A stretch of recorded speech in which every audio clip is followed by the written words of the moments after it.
This video is a presentation of an oral history interview conducted to learn about the representation of Asian Americans in the media from the perspective of a Vietnamese media personality.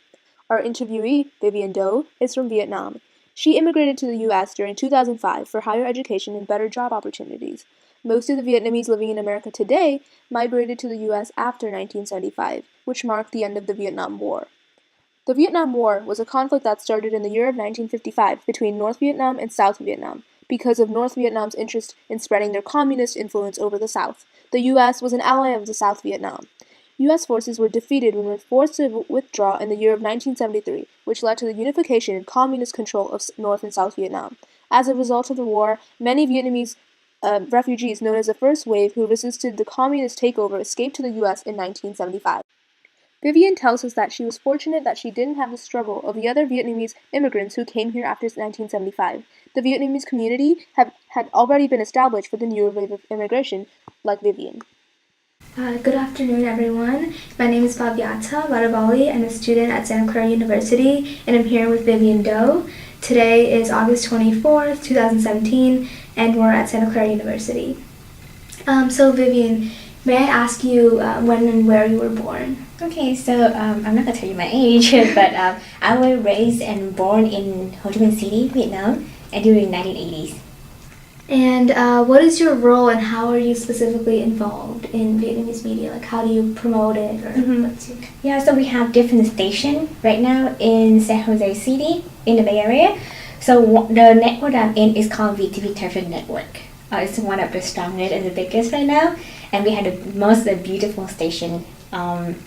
So for me, when I first came on board VTV Television Network, I created and produced the first bilingual Vietnamese production, focusing on raising awareness in the Vietnamese community about free and low-cost services that are available for the community. So what is your current understanding of Asian American stereotypes in media specifically? To be honest, from my understanding right now, I think on the mainstream, they tell you what to watch, and you see only one color, unless our representative as Asian American.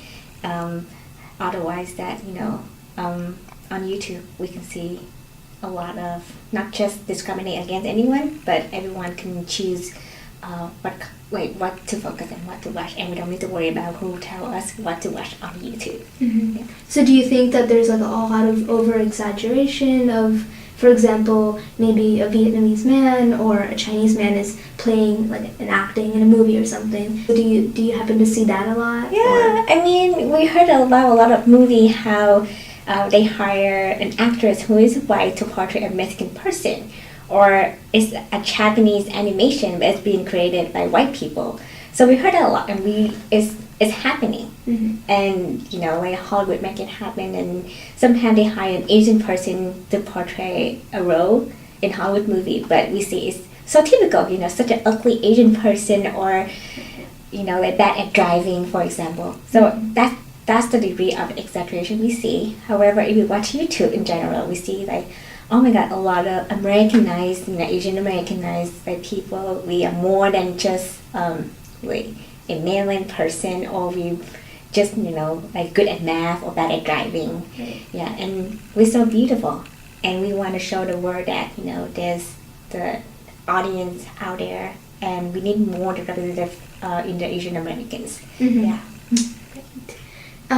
So have you had any personal experiences with inequality regarding you being like a Vietnamese American or an Asian American? Have you had any experiences? I think to be a female producer and host for the Vietnamese American television network is hard for me, because for my personality, I have short hair, I'm fierce, and I'm strong.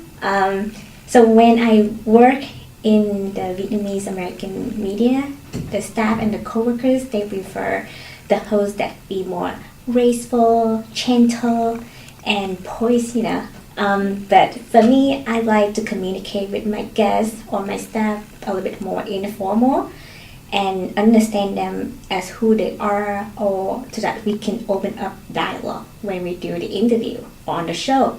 Mm-hmm. Not only that, I see that for Vietnamese on the Vietnamese American television right now, they like hosts to wear, like traditional dress, talk slowly, very gently, and I'm just, like, I only have like my smile and then just my short hair, and I don't wear contact lens, not too much makeup, so I got yelled at a lot. And in your TV show, as you mentioned, A Way Out, do you think that you're able to fairly represent yourself as a Vietnamese American? So when I first started the show, like created, put things together, manage everything, and actually host the show, I had to do a lot of research and copy myself to, on my favorite hosts, like the style they speak, the language, the Vietnamese language. It's hard because on the guest speaker, I'm like, how can I portray myself that, the Vietnamese people will love me and the guests will love me too, and they will watch the show. So from my understanding is that my audience are more like the older folks of the Vietnamese. So I got criticized a lot from my staff that, we shouldn't wear black all the time and should speak like slower so the audience can understand. But again, those qualities go against my personality. And for me to not feel good or comfortable in my own self, I cannot portray or connect with my speakers. So then, in terms of how like Americans, maybe white people here view you, have you changed yourself in order to be more accepted by them? Like I know they're not the main viewers or the audience for your show, but have you maybe changed how you represent yourself in order to connect with them as an audience? Yeah. So the guest speaker on the show are Caucasian, and for me, I would just like to be me. Yeah, the only thing that's different is that I have to talk to them in English and then talk to my audience in Vietnamese. And that's quite fun, it's quite challenging too. But I think like before, when the Vietnamese community just arrived here in America, I think people would be more critical and to the host or to the Vietnamese media if they speak, English or mix English and Vietnamese together on the TV, on the television industry. But now I can just do that without being so afraid that people are gonna judge me.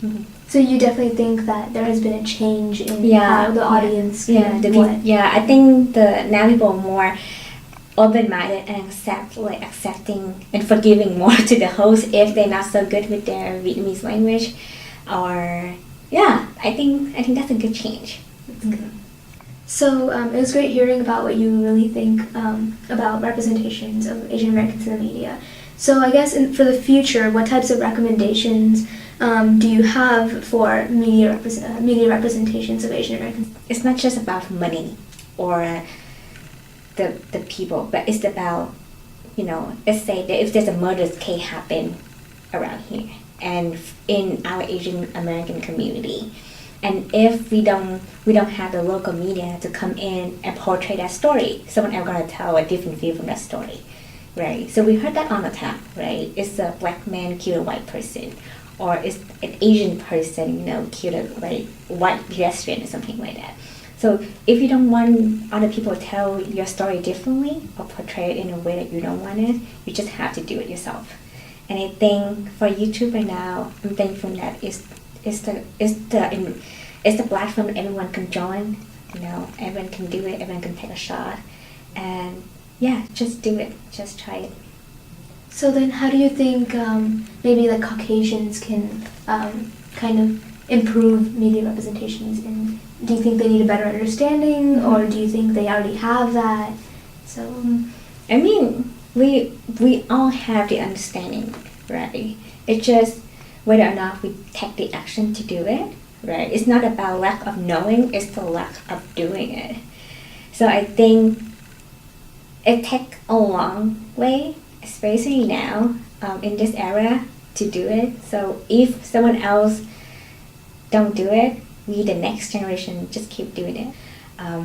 So I think it's just not because the Caucasian people or the community is both. And when we have a lot of representations in the media, people will see it. They will they will do something that make the change. It's subtle, but it's changing. Yeah. And lastly, what types of activism or initiatives do you think that will help really improve the representation in media? Yeah, I think we don't see that a lot, like the activism on the mainstream media. However, we can see that a lot, again, on a lot of YouTube artists, right, creators. They do that a lot. They have platform for Asian American. They have their own community that help each other, improve each other, and make more quality videos or news so that help the Asian Americans representations.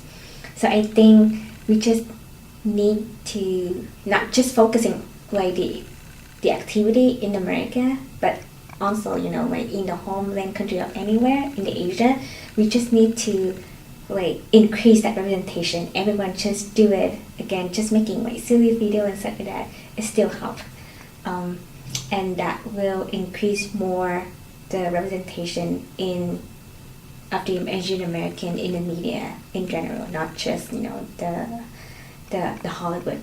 All right, thank you so much. It was really nice having you.